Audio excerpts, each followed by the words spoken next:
குந்த வச்சு உட்காந்துட்டு எந்திரிச்சா முழங்காலில் வலி, இல்லை முழங்காலில் கிரிபிடேஷன் சவுண்டு கரெக்டுன்னு சவுண்டு வர்றது, இது மாதிரி இருந்தால் ஆஸ்டியோ ஆர்த்ரிட்டிஸ் நீயாக இருக்க வாய்ப்பு அதிகம். ஆஸ்டியோ ஆர்த்ரிட்டிஸ் நீனா முட்டி தேய்மானம் இல்லை நீர்க்கட்டுன்னு சொல்கிறாங்கல்ல, அந்த மாதிரி.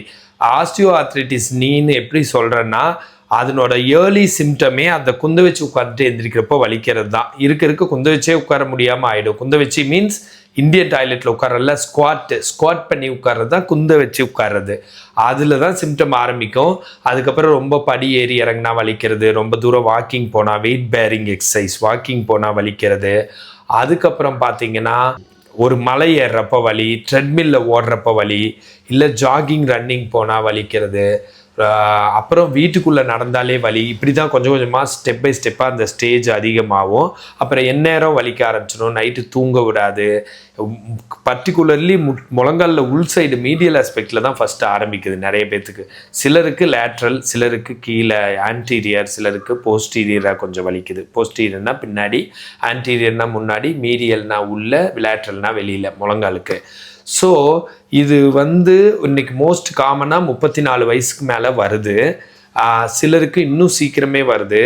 எல்லாருக்குமே இது நிறைய பேர்த்துக்கு ப்ரைமரியாக இருக்குது. ப்ரைமரினா தானாக டீஜெனரேஷன் ஆகி வருது. டீஜெனரேஷன்னா எப்படி வயசு ஆக ஆக முடியெல்லாம் கொட்டி கொஞ்சம் சொட்டை ஆகுதோ, முடி வெள்ளை ஆகுதோ, அந்த தோலெல்லாம் மாறுதோ, அது மாதிரி உள் உறுப்புகளும் தேய்மானம் ஆகும். அதில் அந்த எலும்பு கால்சியம் ஹீமோக்ளோபின்ல எல்லாம் ட்ரபிள் வந்தோ ஏதோ ஒரு ரீசன்னால அப்படி ஆயிக்குது.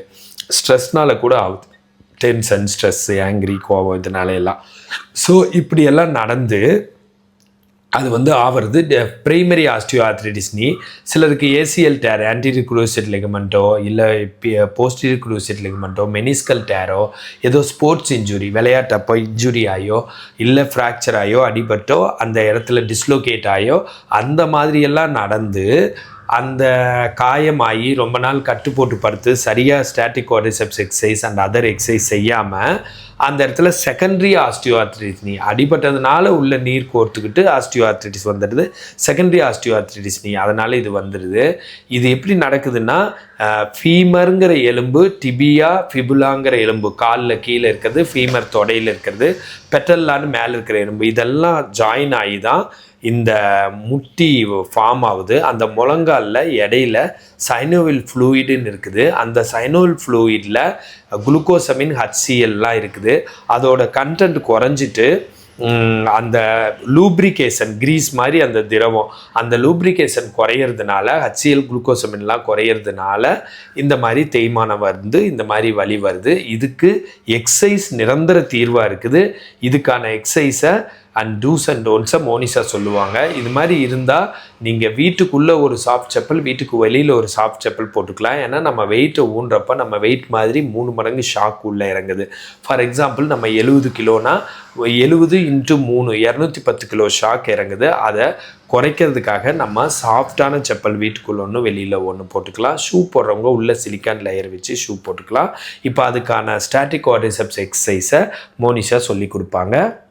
ஓகே, ஸோ சார் சொன்ன மாதிரி உங்களுக்கு அந்த சிம்டம்ஸ் எல்லாம் இருந்துச்சு அப்படின்னா நான் சொல்கிற எக்ஸசைஸை நீங்கள் வீட்டில் பண்ணி பாருங்கள். ஸோ அது மட்டும் இல்லாமல் நீங்கள் ரொம்ப நேரம் காலை தொங்க போட்டு உட்காருது அதெல்லாம் பண்ணக்கூடாது.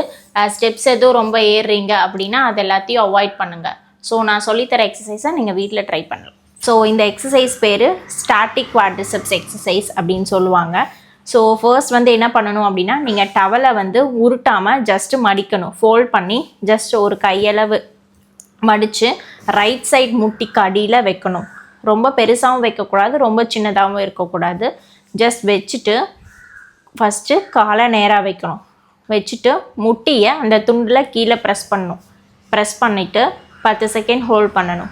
1 2 3 4 5 6 7 8 9 10. தென் ரிலாக்ஸில் 10 செகண்ட். 1 2 3 4 5 6 7 8 9 10. தென் அதே மாதிரி கம்ப்ளீட்டாக ரைட் சைடை ரிலாக்ஸில் வச்சுட்டு லெஃப்ட் சைட் காலை ஸ்ட்ரைட் வச்சுட்டு அதே மாதிரி முட்டிக்கடியில் டவலை ப்ளேஸ் பண்ணிக்கோங்க. ப்ளேஸ் பண்ணிவிட்டு ஜஸ்ட்டு முட்டியை கீழே டவலில் ப்ரெஸ் பண்ணணும். ப்ரெஸ் பண்ணுறப்போ குதிங்கால் தூக்கக்கூடாது. 1 2 3 4 5 6 7 8 9 10. தென் ரிலாக்ஸ். கம்ப்ளீட்டாக ரிலாக்ஸ் பண்ணுறப்போ ஜஸ்ட் 2 காலையும் வந்துட்டு நீங்கள் வெளியில் பார்த்த மாதிரி வச்சுக்கலாம். இப்படியே வச்சுட்டு இருக்கணும்னு இல்லை, ரிலாக்ஸில் வச்சுட்டு 10 செகண்ட்ஸ் 1 2 3 4 5 6 7 8 9 10.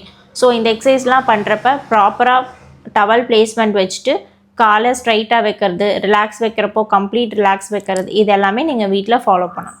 இது மாதிரி முட்டி தேய்மானத்துக்கு டெய்லி 1 hour 10 நாளைக்கு 10 மணி நேரம் ஆன்லைனில் சொல்லி கொடுத்தா டோட்டலாக க்யூர் ஆவீங்க. இங்கே ஒரு எக்ஸசைஸ் எக்ஸாம்பிளுக்கு நானும் மோனிஷா ஃபிசியோதெரபிஸ்ட்டும் சொல்லி கொடுத்துருக்கோம். இதெல்லாம் பெர்மனண்ட்டாக க்யூர் ஆகிற நோய் தான். நீங்கள் மனசுக்குள்ளே அந்த நெகட்டிவாக யோசிச்சுக்கிட்டு எக்ஸசைஸில் தான் சரியாகுமான்னு நினச்சிக்கிட்டு அதுக்கு ஒரு பில்டப் கொடுத்துக்கிட்டு பெரிய பெரிய ட்ரீட்மெண்ட்ஸ்க்கு போயிட்டு இருக்கிறீங்க. எல்லா நோய்க்குமே அப்படி தான். எல்லா நோயுமே உணவு, மனநிலை, எக்ஸசைஸில் தான் க்யூர் ஆகும். எல்லா நோய் வர்றதுக்கும் அதில் இருக்கிற கெட்டது தான். உணவில் ஏதாச்சும் கெட்டது பண்ணிங்கன்னா நோய் வரும், மனநிலையில் பண்ணால் வரும், அண்டு எக்ஸசைஸில் பண்ணால் வரும்.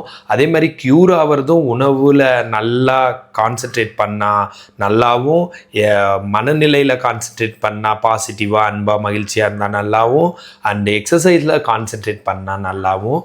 ஸோ வேறு எதுவும் உடம்புக்கு அவ்வளோக்கா செட் ஆகாது. மற்றபடி எப்பவுமே கெட்டது அடுத்தவங்க செய்ய தேவையில்லை, நமக்கு நாமளே தான் செஞ்சுக்கிறோம்.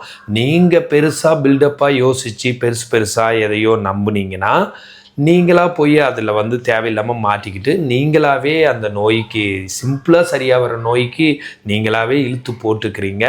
அந்த மாதிரி செய்ய வேணாம். இந்த மாதிரி எக்ஸசைஸ் பண்ணி க்யூர் ஆகிக்கோங்க. இந்த மாதிரி ஹெல்த் டிப்ஸ் வேணா ஃபாலோ பண்ணுங்கள். ஃபிசியோதெரப்பி கன்சல்டேஷன் வேணா கால் பண்ணுங்கள். நான் பிரகாஷ் ஃபிசியோதெரபிஸ்ட். நான் மோனிஷா ஃபிசியோதெரபிஸ்ட்.